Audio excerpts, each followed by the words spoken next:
नमस्कार दोस्तों, स्वागत है आपका आपके अपने चैनल शर्वरी के कथारंग में। हर साल करवा चौथ का व्रत कृष्ण पक्ष की चतुर्थी तिथि को रखा जाता है।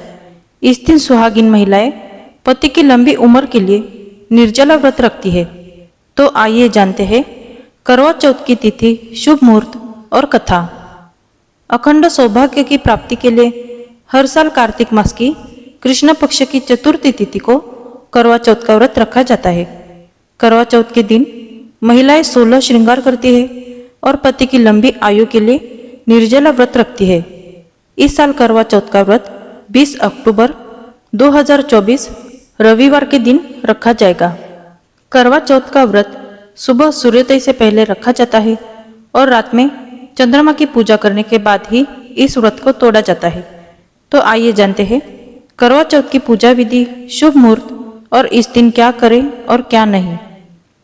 मान्यताओं के अनुसार यह व्रत सबसे पहले देवी पार्वती ने भगवान भोलेनाथ के लिए रखा था। इसके अलावा कहा जाता है कि द्रौपदी ने भी पांडवों को संकट से मुक्ति दिलाने के लिए करवा चौथ का व्रत रखा था। करवा चौथ का व्रत विवाह के 16 या 17 सालों तक करना अनिवार्य माना जाता है। इस साल चतुर्थी तिथि 20 अक्टूबर 2024 यानी रविवार के दिन सुबह 6:46 के बाद शुरू होती है और इसका समापन 21 अक्टूबर 2024 को सुबह 4:16 पर होगा। करवा चौथ पर ब्रह्म मुहूर्त सुबह 4:44 से लेकर सुबह 5:35 तक रहेगा। अभिजीत मुहूर्त का समय सुबह 11:43 से लेकर 12:28 तक रहेगा। विजय मुहूर्त का समय 1:59 से लेकर 2:45 तक रहेगा। करवा चौथ पर चांद निकलने का समय 20 अक्टूबर को रात 7:54 पर बताया जा रहा है। हालांकि देश के अलग अलग राज्यों और शहरों में चांद दिखने का समय इससे थोड़ा अलग हो सकता है। अपने शहर के हिसाब से चांद निकलने का सही समय एक बार जरूर देख ले। करवा चौथ के दिन स्नान आदि के बाद करवा चौथ व्रत और चौथ माता की पूजा का संकल्प लेते हैं। फिर अखंड सौभाग्य के लिए निर्जला व्रत रखा जाता है। पूजा के लिए 16 श्रृंगार करते हैं। फिर पूजा के मुहूर्त में चौथ माता या माँ गौरी और गणेश जी की विधि विधान से पूजा करते हैं। पूजा के समय उनको गंगाजल, नैवेद्य, धूप, दीप, अक्षत, रोली, फूल, पंचामृत आदि अर्पित करते हैं। दोनों को श्रद्धापूर्वक फल और हलवा पूरी का भोग लगाते हैं। इसके बाद चंद्रमा के उदय होने पर अर्घ्य देते हैं और उसके बाद पति के हाथों जल ग्रहण करके व्रत का पारण करते हैं। सनातन परंपरा में सुहागिन महिलाओं द्वारा करवा चौथ का व्रत रखा जाता है। यह व्रत हिंदू परंपरा का खास प्रतीक है। विवाह और दाम्पत्य की मधुरता और पवित्रता का प्रतीक यह त्योहार हर तरीके से बेहद खास होता है। इस व्रत की कहानियों में एक स्त्री वीरावती की कथा बहुत प्रसिद्ध है।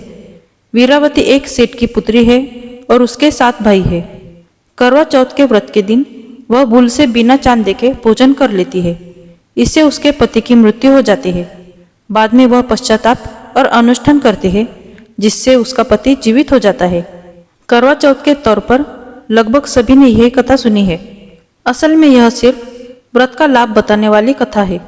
कार्तिक की चतुर्थी का नाम करवा चौथ कैसे पड़ा, इसकी कहानी कुछ और ही है।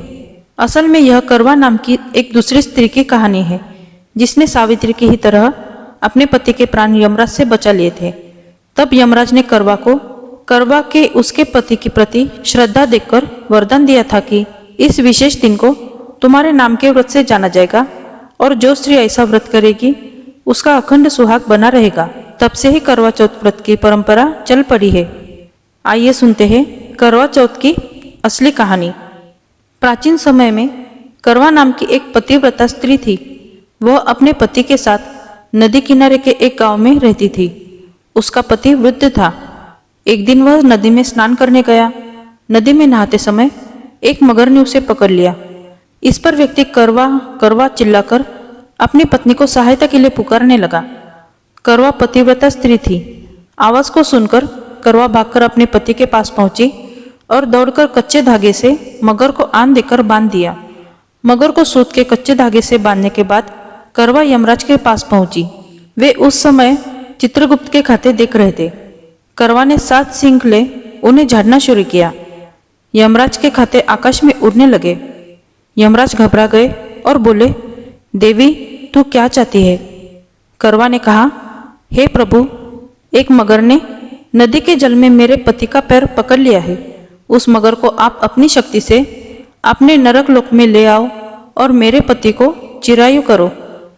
करवा की बात सुनकर यमराज बोले, देवी अभी मगर की आयु शेष है, अतः आयु रहते हुए मैं असमय मगर को मार नहीं सकता। इस पर करवा ने कहा, यदि मगर को मारकर आप मेरे पति की रक्षा नहीं करोगे तो मैं शाप देकर आपको नष्ट कर दूंगी। करवा की धमकी से यमराज डर गए। वे करवा के साथ वहां आए जहां मगर ने उसके पति को पकड़ रखा था। यमराज ने मगर को मारकर यमलोक पहुंचा दिया और करवा के पति की प्राण रक्षा कर उसे दीर्घायु प्रदान की। जाते समय वह करवा को सुख समृद्धि देते गए तथा यह वर भी दिया, जो स्त्री इस दिन व्रत करेगी उनके सौभाग्य की मैं रक्षा करूंगा। करवा ने पतिव्रत के बल से अपने पति के प्राणों की रक्षा की थी। इस घटना के दिन से करवा चौथ का व्रत करवा के नाम से प्रचलित हो गया। जिस दिन करवा ने अपने पति के प्राण बचाए थे उस दिन कार्तिक मास के कृष्ण पक्ष की चौथ थी। हे करवा माता, जैसे आपने करवा के पति की प्राण की रक्षा की, वैसे ही सबके पतियों के जीवन की रक्षा करना। तो दोस्तों, ये कहानी आपको पसंद आई हो तो इस वीडियो को लाइक, शेयर और हमारे चैनल को सब्सक्राइब कीजिए। मिलते हैं अगली वीडियो में, तब तक धन्यवाद।